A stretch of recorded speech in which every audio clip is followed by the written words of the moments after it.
Prelims 2025 was a scam. And you'll understand this going further in the video. From fake result PDFs that were generated one day before to the actual result that was a literal trauma for some of us. So I came across this tweet and it summarizes what thousands of us are feeling right now. And it starts with, does anyone feel UPSC is getting more and more vague with framing questions, especially 6 options this time and 3 statements and confusing language reasoning in options, with no knowledge-based learning but vague memorizing, mugging facts like a robot. And an example of the following is this particular page. This particular page had only statement-based questions. 3 statements were given and we had to analyze if these statements were in correlation or were justifying each other.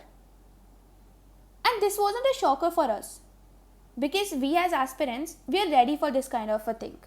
UPSC has been doing this since forever.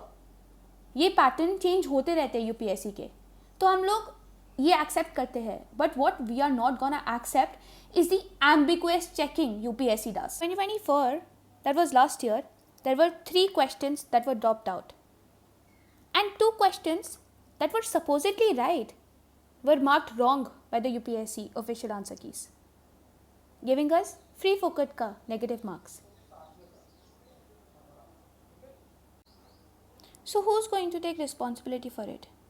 Because UPSC ain't.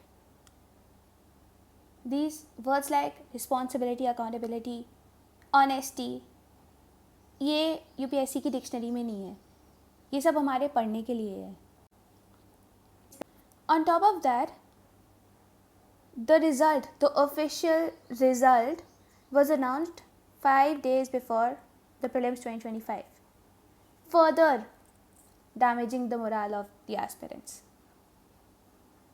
आगे border students के तो 10 days निकल ही गए थे. हमें तो लगा था कि एक्सटेंड हो जाएगा, थोड़ा दया खा लेगा यूपीएससी हम पे, पर नहीं, वो भी नहीं हुआ. ऊपर से और मोरल डाउन कर दी. I didn't realise choosing to go down this road, choosing to go down the path of UPSC would take a toll on our mental health. और वो सब भी ठीक है, ये भी सहेलेंगे. फिर आता है result 2025. What was this? Literal trauma. My friend, who has been clearing prelims back to back since 2023, couldn't clear prelims this year. हो सकता है, maybe the paper was very difficult, but उसने तो आंसर कीज चेक करी थी various institutions की, और उसके accordingly he was clearing and with a margin, both in CSAT as well as GS. अब क्या? We saw so many other aspirants going through the same thing. एक तो Reddit में ना I found this कि उसको so many कोचिंग इंस्टीट्यूट से इतने मार्क्स बन रहे थे, 102, 97, 100, और उसका भी क्लियर नहीं हुआ. मतलब और चाहते क्या है यूपीएससी हमसे? ट्रांसपेरेंट होने की आवश्यकता है, पर ट्रांसपेरेंसी लानी नहीं. And then we get to see this weird pattern in the result PDF. 3 consecutive roll numbers, the top 3 sitting together clearing the prelims. 30718, 30719, 30720, 1814, 1815, 1816.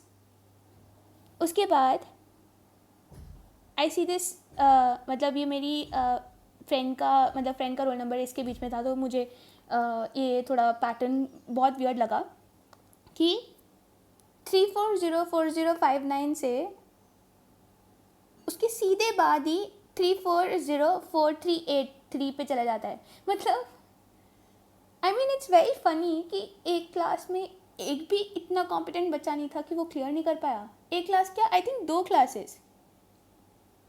मतलब I don't know who to question right now, because UPSC को question करने पे जवाब नहीं मिलेगा.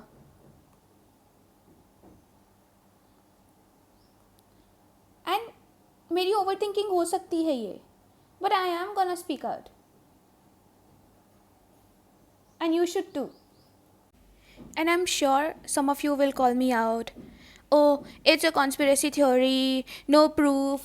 Oh, she's trying to sabotage UPSC, doing this for fame, blah blah blah blah. I will only say one thing: free will. So, thank you for listening.